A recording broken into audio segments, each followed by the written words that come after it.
que é um sintoma de baixa testosterona em alguém? Tipo, de verdade. O que alguém pode falar? Puta, talvez eu deva ir me consultar. Olha só, é difícil falar baixa testosterona porque muitas vezes, Monark, o paciente ele tem uma testosterona que é baixa, mas para ele é normal. A gente chama isso de RCV, Reference Change Value, né? O que a gente estuda no consultório? A gente estuda o paciente. Então, a gente tem uma planilha onde a gente avalia exames a cada 2 ou 4 meses. Então, a gente tem uma linha do tempo do que é o exame desse paciente. Então, tem muito paciente que a testosterona normal dele é 450. Tem outros que a testosterona normal é 850. Tem aí, tudo aí no meio. Tá? Então, é difícil falar o que é o sintoma da baixa testosterona. Eu posso te falar o que é sintomas que você deve procurar o médico. Tá? Então, vamos começar um por um. Que se você tiver esses sintomas, alguma coisa você vai achar. Primeira coisa, percepção de que você está mais cansado para fazer as coisas que você normalmente fazia. Essa percepção de mais cansado, ela pode se manifestar de duas formas. Primeiro, uma sensibilidade maior ao esforço, ou seja, você faz um esforço menor e você se sente mais incapaz de lidar com ele. Segundo, uma incapacidade de continuar funcionando em um meio de esforço. Antes você sentia o cansaço e conseguia seguir adiante. Hoje você não consegue mais. Terceira coisa, você pode ter alterações do que é a sua percepção de fome e saciedade. São coisas diferentes. Fome, quero comer. Saciedade, consigo parar de comer quando eu quero. Capacidade anorexígena, capacidade de não comer. Normalmente, esses estados de cansaço, eles fazem com que o teu corpo interprete que existe uma necessidade de energia. Então, você começa a perder o controle da sua capacidade de se alimentar. Isso é um sinal que tem alguma coisa errada com você, porque isso já é um controle central, é um controle neurológico. A gente tem sistemas muito delicados que cuidam disso. Interessante. E você tem que ser capaz de parar de comer quando você começa, e você tem que ser capaz de não comer quando você não quer. Só que não comer quando você não quer já é uma coisa que demora mais para você perder. Que é a primeira coisa que a gente perde a capacidade de parar de comer quando a gente começa. Outras coisas interferem aí e que tem muita relação com função hormonal. Né? Não só de testosterona, hormônios sexuais, mas tem função, o estradiol também conta nisso, mas tem função, por exemplo, tireoide. Né? A tireoide ela dá uma sensação de tão baixa energia que o sujeito, um dos sintomas chama sugar craving. Né? A pessoa precisa de açúcar. Por que ela precisa desse açúcar? Porque toda vez que você come um açúcar simples, e fique atento se você tem essa sensação, principalmente se você come açúcar e de repente você tem um ânimo que aparece do nada. Toda vez que você come açúcar, você transforma uma grande quantidade de T4, que é um hormônio estocado, em T3, que é o hormônio ativo. E essa transformação, ela te dá uma disposição.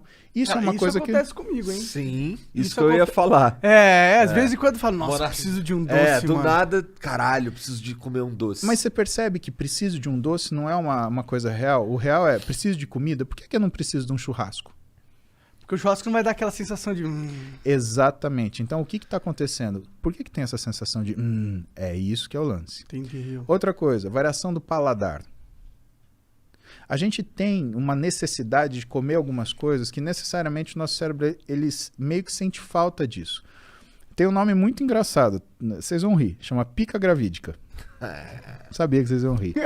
Pica gravídica. Não tem como não rir, né? Não Porra. tem. Os dois são bons, tá e é um ligado? nome que, é uma parte complementa a outra, né? Que faz sentido, né? Mas, por exemplo, é aquela história de mulher grávida ter vontade de comer tijolo, cabo de vassoura, né? Por que é isso? Isso daí é uma alteração, não deixa de ser uma alteração nutricional e que muitas vezes tem relação com alguma função metabólica que não está organizada. Sensação de mal-estar depois que você come, aquela sensação que você fala, nossa, agora eu queria um caixão para morrer e ressuscitar, né? Isso também é um mau sinal. E eu acho que eu preciso me consultar com você, cara. Cara, tudo isso que você tá falando aí, tirando o lance do açúcar, porque eu não sou muito chegado, não. Mas o lance de... Quando você falou que, porra, quando o teu corpo tá cansado, ele começa a achar que tá faltando energia que tu quer comer, pá. Porra, tu me definiu, cara. Não, mas é verdade. Aí você percebe que assim, você nem tá com fome, mas você quer comer. E sabe qual é o grande problema? E assim, tem uma série de outros sintomas. Se a gente for começar a falar, então a gente vai de cima para baixo. A gente nem começou a falar dos neurológicos. Ainda tem cognição, tem memória, sensação de recompensa. controle da ansiedade, da agressividade e da Sensação de irritabilidade. recompensa. Fala um pouquinho dessa da sensação de recompensa. Sensação de recompensa, a gente está falando do que é a organização de alguns núcleos no nosso cérebro, tá? Então... Porque eu não sinto essas... Eu não tenho mais essa parada, tá ligado? Claro que tem, você fica mó feliz que você ganha de alguém no jogo, porra. Não, mas não, porra, não é disso que eu tô falando. Mas esse é o mesmo Não, eu tô mecanismo. falando de, pô, por exemplo, eu não... Os caras falam pra mim assim, porra, maneiro o trabalho que tu tá fazendo, ou coisas do tipo assim, no macro, não tô falando de um joguinho, tô falando no macro, a minha sensação é sempre de indiferença. Blazer. Então, você está falando de dopamina e adrenalina, tá? Isso você vai entender, você nunca mais vai esquecer, tá? O nosso cérebro, ele tem linhas de nos proteger, tá? E essas linhas de proteção, elas alteram que a nossa tomada de decisão. Então, existe um equilíbrio muito perfeito entre alguns locais. Vou falar os nomes para você escutar uma vez. Striatum dorsalis, núcleo accumbente, amígdala e núcleo ventromedial do córtex pré-frontal. Esses são 4 que a gente lida com mais frequência, tá? O striatum dorsalis é um núcleo de neurônios no nosso cérebro onde ele fica medindo constantemente os títulos de alguns neurotransmissores. Neurotransmissor, ele é simplesmente uma substância química que transfere uma informação de um elétron de um neurônio a outro. Perfeito, obrigado. E esses neurotransmissores, quando a gente olha isso, quais são os que a gente olha com mais frequência? Dopamina e noradrenalina. A dopamina é aquilo que desperta a tua iniciativa de fazer as coisas. Ela está concentrada aqui na sua região frontal da cabeça, que é o núcleo ventromedial do córtex pré-frontal, por exemplo. Por quê? Porque essa área, Igor, é o grande simulador do seu organismo. Então, se eu te chamar para, por exemplo, comer um ceviche, você simulou peixe cru, não quero. Paulo, obrigado, não gosto. O que não acontece, por exemplo, quando você está bêbado. Né? Quando você está bêbado, o que aparecer na sua frente, você come. Por quê? Porque você está desfrontalizado, você desligou o seu órgão simulador. Mas vamos continuar lá. Vamos pegar a propaganda do iFood. A gente estava aqui, 1h, 1h30, né? Por que nessa hora a gente jogou um sanduíche na tela? Porque o teu cérebro olhou aquilo e o teu núcleo ventromedial do córtex pré-frontal, ele simulou. Nossa, que bom seria se eu comesse um hambúrguer agora, porque está na hora do almoço. Seu nível de dopamina sobe. Você pega o seu telefone. iFood, hambúrguer. É a dopamina que te move pra tomar essas decisões, assim? Pediu o hambúrguer, beleza? Esse tá funcionando, Igor. Você teve... E aí, a gente vai chegar no lance da satisfação, tá? Só que quando esse hambúrguer chegou 40 minutos depois, algumas vezes, você já deve ter sentido assim, pô, mas eu tava com vontade de comer macarrão. O que é isso? A dopamina subiu, fez você tomar decisão, caiu e sobrou o quê? Sobrou para noradrenalina, que é essa sensação de satisfação mais duradoura, fazer esse meio de campo. Só que quando chegou o hambúrguer, você queria macarrão.